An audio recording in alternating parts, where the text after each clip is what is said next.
My name is Jessica Cole, and if there's a single sentence that maps my life, it is this: I learned to move before anyone clapped. That lesson didn't arrive like a quote hung above a desk.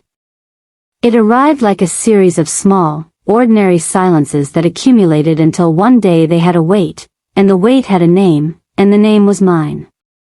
I was the girl in Lakewood, just west of Denver, who did everything quietly at first. Quiet drawings on butcher paper in the elementary art room, quiet poems that never found the fridge, quiet videos edited on a school computer that wheezed like it was hauling a piano up the stairs. My brother Nathan was sunlight.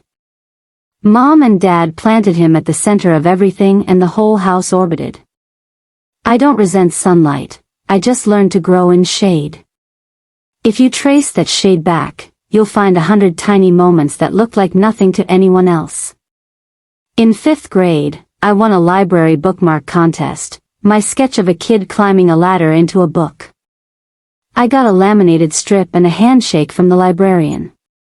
That night Mom placed grocery store flowers in a jar because Nathan's team had clinched a playoff spot, and the jar took the center of the table. My bookmark sat under a stack of mail, and I started to understand how paper learns to be silent when it's covered. By 8th grade, I'd started borrowing the school's beat-up camcorder to make minute-long films. Leaves in the gutter doing slow ballet. Sneakers on a sidewalk in January. A cat making decisions in a sunbeam. I didn't know the word composition then. I knew when a frame felt like a secret finally telling itself. I cut in the lunchroom while kids traded chips and insults. The little buzzing joy I felt when 2 clips clicked into each other. How do I explain that without sounding dramatic? It was like putting a bone back in place, something that had always been meant to line up. Ms. June Ellis, my first art teacher who saw me, didn't say she was proud. She did something better. She gave me tools, a cheap tripod the department didn't mind losing, a list of free software, a screened link to videos that made me ache because they were so simple and so inevitable. She said, "Keep rolling." That sentence is a spell. You can cast it on almost anything: grief, work, love, Tuesday. High school formalized the imbalance at home. Nathan found mock trial, internships, a mentor with a good tie and a better Rolodex. My parents vibrated with the attention he pulled in. It's funny how grown-ups, who are supposed to know the shape of the world, can still be dazzled by shiny rooms and laminated name tags. When I showed a short at the community center, 30 people, folding chairs with chipped paint, a stranger told me the film felt like home. I went to sleep amazed that someone's chest could make room for my picture, and woke up to a breakfast where we were out of orange juice and Dad was irritated that the Broncos couldn't execute in the red zone. That day I learned there are moments you put in the vault and guard yourself, because no one else knows what they're worth. College was the first time I could breathe at full lung. The University of Colorado Denver let me major in communications and minor in the habit of showing up in rooms where I was the smallest name. Professor Alan Burke talked like a firecracker, everything a spark, everything an invitation to catch. He put my 2-minute, night shift, on the projector in a dark lecture hall, library fluorescent hum, the moon turning a freeway into a river of chrome, a barista's hands passing a cup like a relay baton.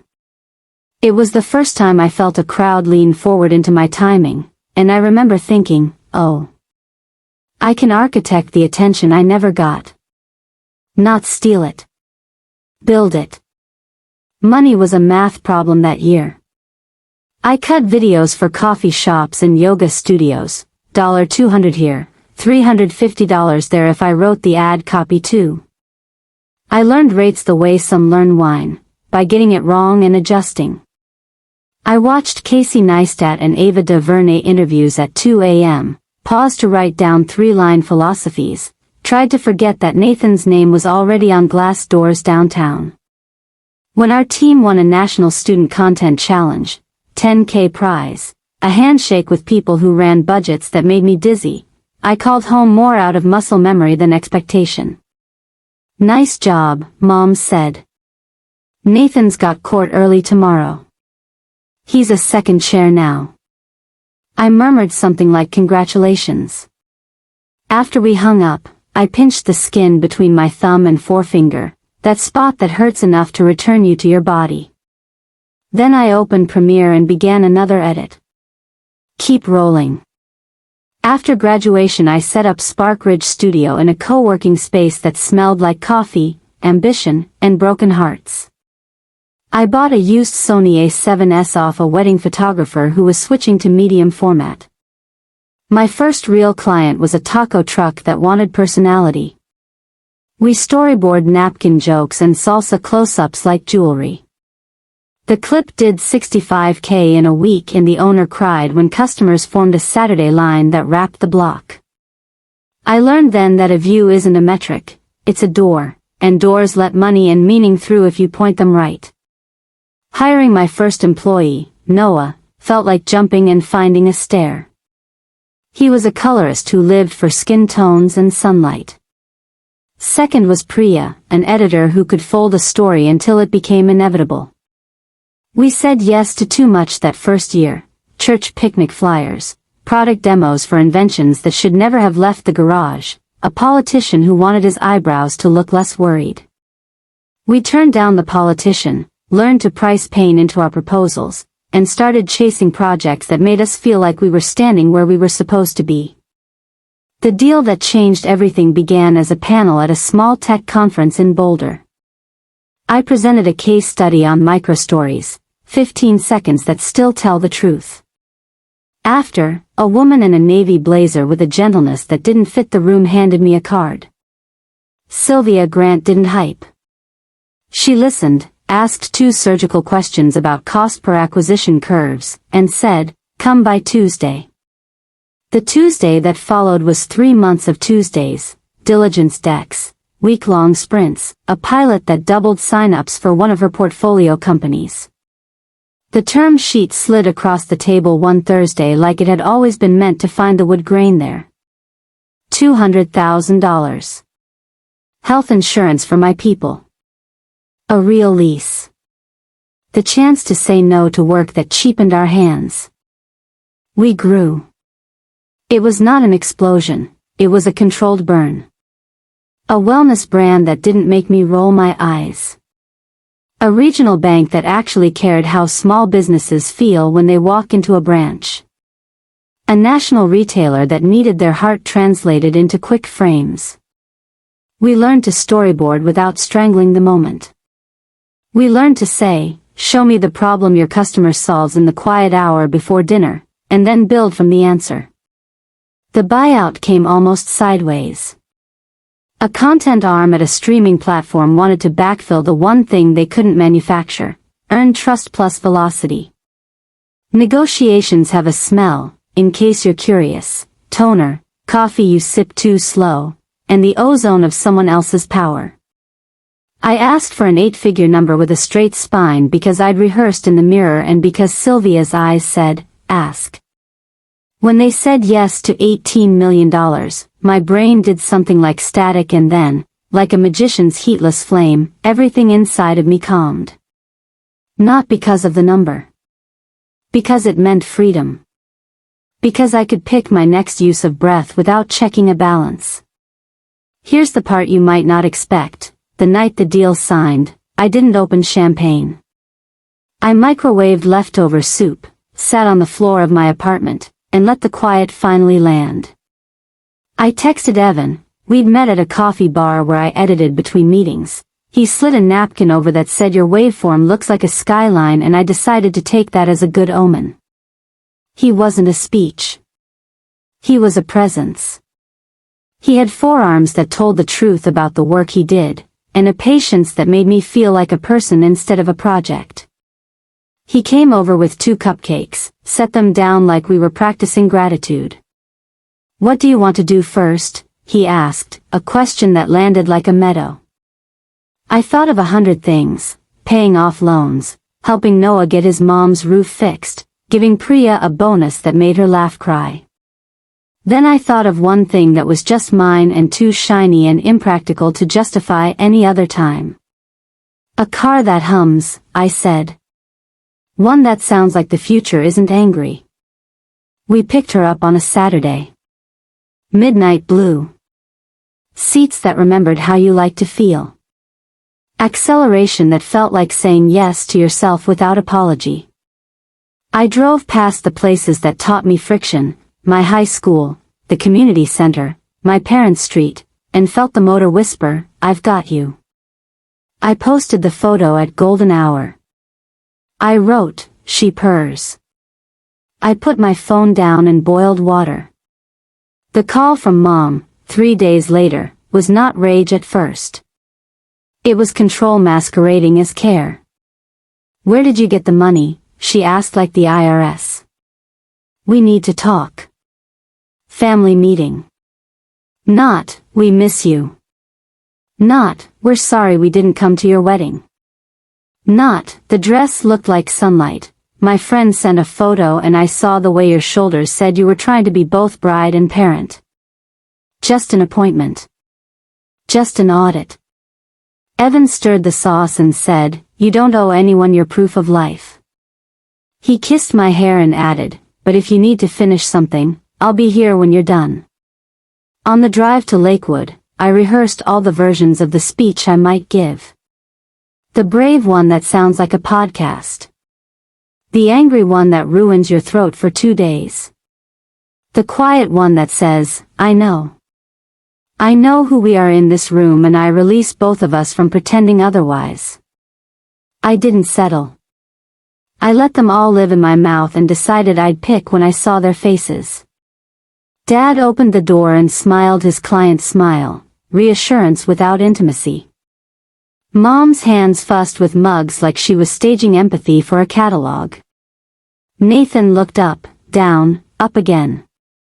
I had the flash thought, irrelevant, petty, that he'd aged around the eyes, and then I hated myself for thinking it because I do not want to be a person who harvests time's fairness for revenge.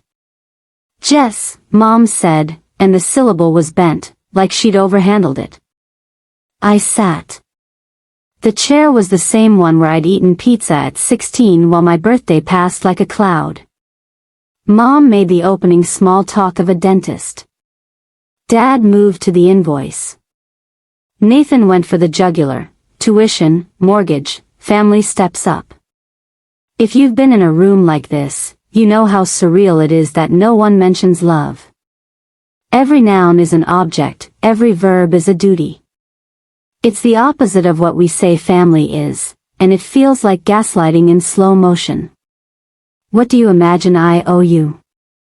I asked, not unkind. Dad leaned back. "We raised you. You fed me," I said. "You housed me.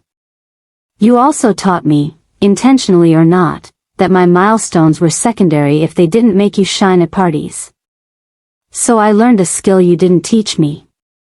I learned to clap for myself. I used that skill to build something. That something is not a public utility you can requisition because you don't like how your graph looks this quarter." "Don't make it dramatic," Nathan said. My hands didn't shake when I took the folder from my bag. That surprised me. I'm a shaker. Public speaking brings a tremor I hide with humor. But this was not a speech. This was a release form. "I'm giving $15 million to Bright Steps," I said. "Scholarships, gear, mentorship, film kits that live in libraries, weekend labs for kids who want to learn to tell stories the way their hearts already know how. A little stipend so they can say yes without asking for a ride from someone who wants something in return. We're endowing a program so some kid who reminds me of me never has to beg anyone to show up before she learns the word inevitable." Mom swallowed. Dad turned a kind of red that squeezes a man's temples. Nathan said I was selfish. I do not remember, mercifully, what I said next. I remember the temperature in my body dropping 2 degrees as clarity flooded in.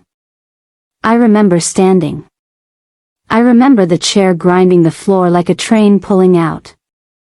I remember my mother's voice thinning into apology and my own voice, calm as a lake, saying, "You knew.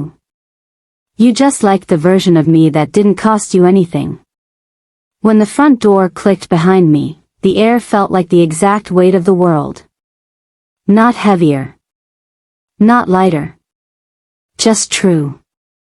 People like to write montages for this part: brave music, productive mornings, the protagonist glowing with righteous purpose. That's not what happens.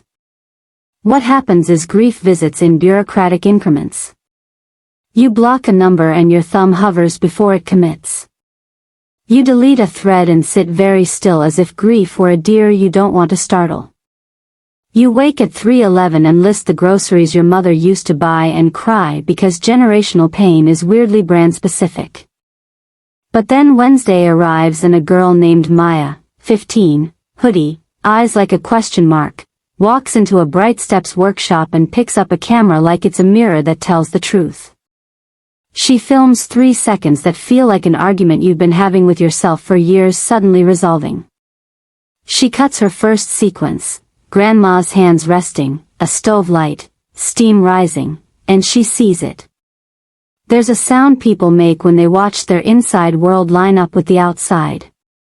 It's part gasp, part laugh. It's the sound of a person becoming. Teaching became a place to put the love I'd been saving. I learned how to explain L-cuts and J-cuts without making the room feel like homework. I learned where to put the Kleenex when a story hits a seam that rips. I learned that a $600 refurbished laptop can detonate a life in the way that kindness can sometimes look like hardware. Bright Steps isn't charity, it's a vote. We're betting on kids I would have bet my life on at 15 if anyone had asked me what I knew. The world noticed the donation because the world loves numbers with zeros. The interview request stressed me. I said yes to the local paper because the reporter cried during pre-interview and I respect a public crier. I said no to the mean-spirited podcast because I'm done explaining love to people who monetize cynicism. A week later, the story caught on national morning TV because Maya's thank you speech went viral. She said I taught her to hear the quiet, and millions of people decided quiet was the new loud for 8 hours. Mom's voicemail arrived after that. She said we were proud. She used the we that floats above specifics like a helium balloon. I sat on the kitchen floor and listened twice. The second time I heard she'd practiced. Part of me wanted to save it. Part of me wanted to delete it and watch the pixel confetti because that would feel like agency. I did neither. I put the phone face down and let the message be a neighbor, near, unavoidable, not invited in. Evan and I built rituals so ordinary they felt like rebellion. Friday night pasta. Sunday morning walks to the farmer's market where we pretend to understand apricots like sommeliers. Midweek stretches on the living room floor while YouTube tells us our hamstrings have been lying about their intentions. His parents called every Thursday at 7:10 with some new recipe and an old story. They have a superpower I didn't recognize until late. They ask follow-up questions. How did the kid with the blue backpack handle the critique? Did the clip with the steam find its ending? They pay attention like it's a craft. I'm still learning how to receive that without flinching. One night, Evan found me at the kitchen island running a finger around the rim of a glass like it might teach me to sing. You look like a loop, he said. I'm practicing the conversation I'll never have, I said. In it, they say the line I needed at 13. We were wrong. Not just absent, wrong. We robbed you of the chance to be celebrated in your own house, and we knew, and we didn't stop. We're sorry. We are willing to be different now because you deserve a mother, not a manager of appearances. He leaned his hip on the counter, thinking the way engineers think, solving the problem you actually have, not the one that looks pretty on paper. What part of that is for them? None, I said. It's for the girl who needs to hear it in my voice. He nodded. Then say it out loud. So I did. I said it looking at the stovetop, tears running in the least cinematic way. I said it in the shower the next morning where soap turns sorrow slippery. I said it in the car at a red light on Wadsworth where a man in a truck absolutely judged me and I laughed, which felt like winning. Sometimes you have to mother yourself in public and tip yourself for the effort. At Bright Steps, the kids started bringing me their firsts. First time holding a boom mic and not shaking. First time a parent said they were proud. First time they cut a scene and didn't hate it 48 hours later. We framed certificates for micro-wins and hung them where they could catch the morning light. We wrote our names on the back of the frames because belonging starts with a Sharpie. We also learned boundaries. Giving can turn to dissolving if you're not careful. We built a care circle. 3 adults check in on a kid who's carrying too much. We don't make promises we can't keep. We have a list of therapists who charge a rate that doesn't insult the word access. We learned to send the "we're still here" text on Wednesdays because Wednesdays are when courage leaks. The internet, which will eventually arrive at every party, arrived. 90% kindness.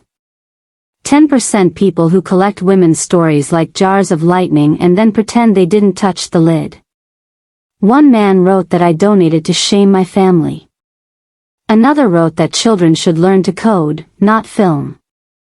We turned the second into a workshop on story logic and how every product pitch is a short film in disguise. We ignore the first because arguing with conclusions built on missing chapters is a non-renewable energy drain.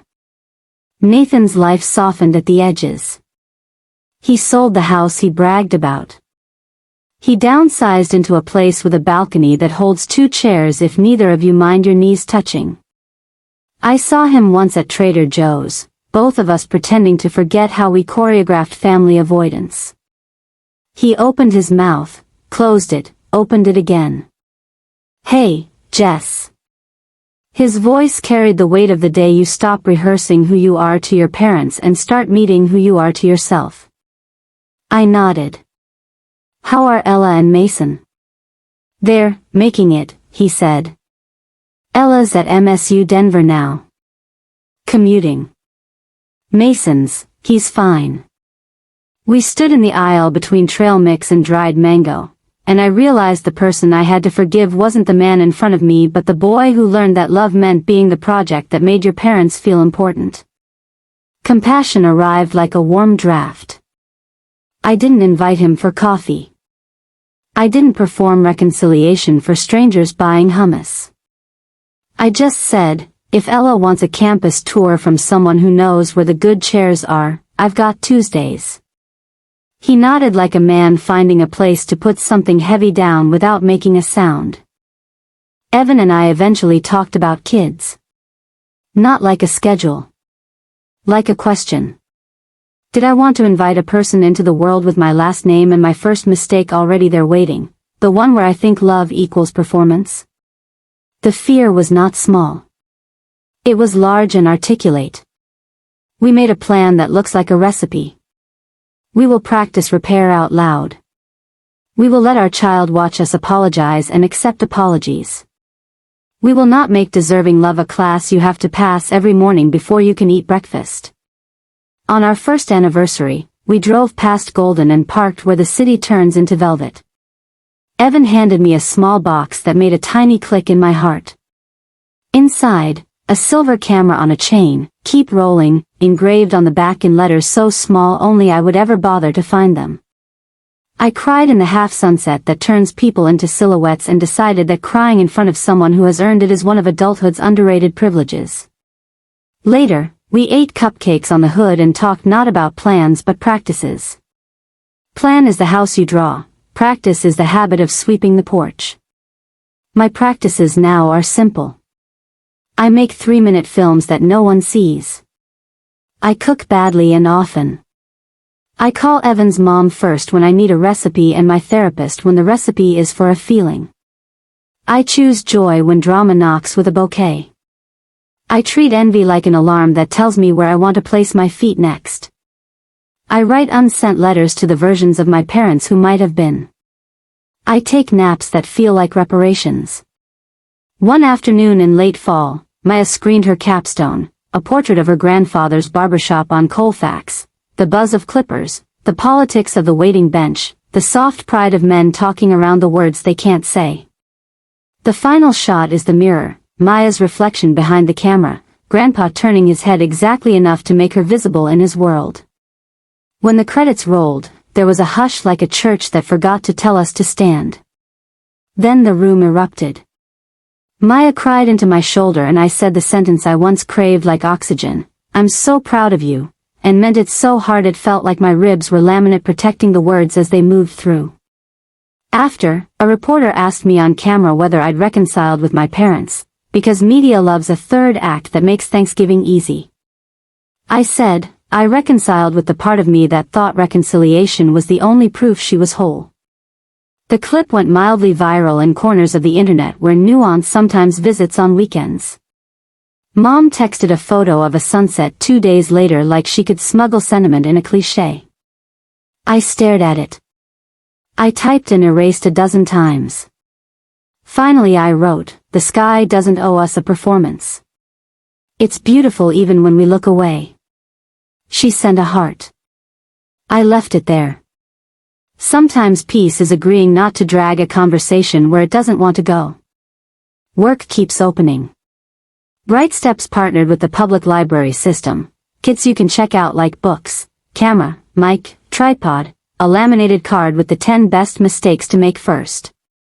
We added a Saturday morning slot for parents because if you want a child to be brave, sometimes you have to invite the adult who forgot how. Watching a 42-year-old dad learn to white balance while his kid rolls their eyes with pride is my new favorite sitcom.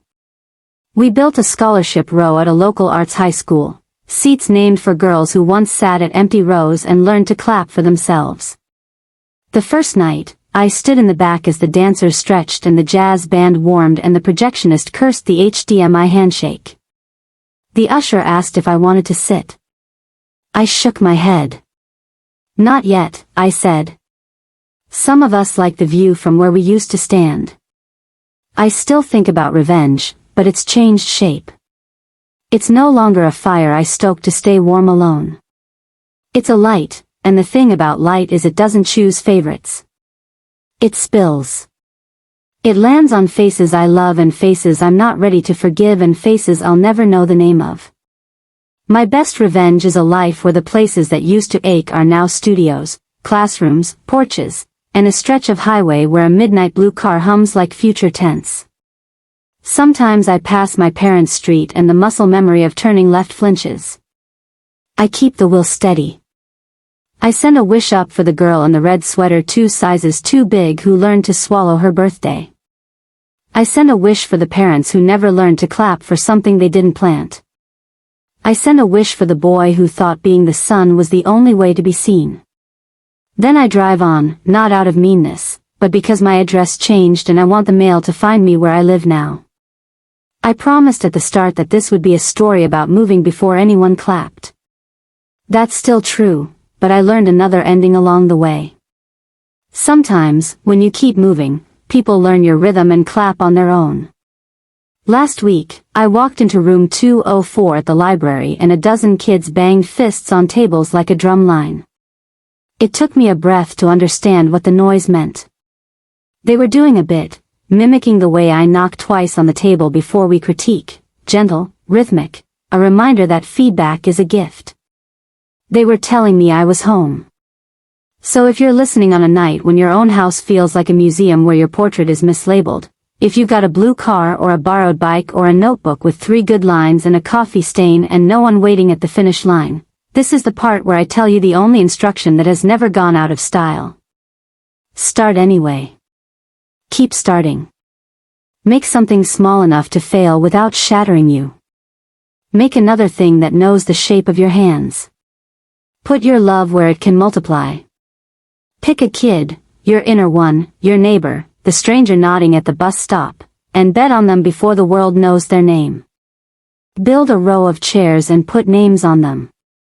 Put your own name on one. Sit. Stand. Clap. Repeat.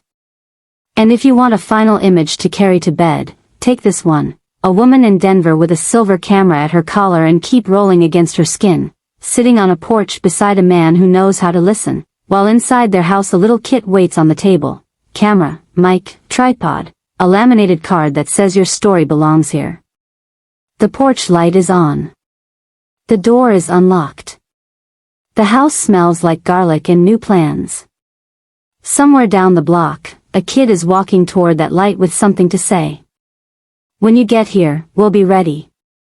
If this story resonated with you, even a little, tell me where it found you. A city, a porch, a kitchen floor. Tell me the moment you decided to start without applause. And if there's someone in your life who needs permission to be loud about their quiet, send this to them.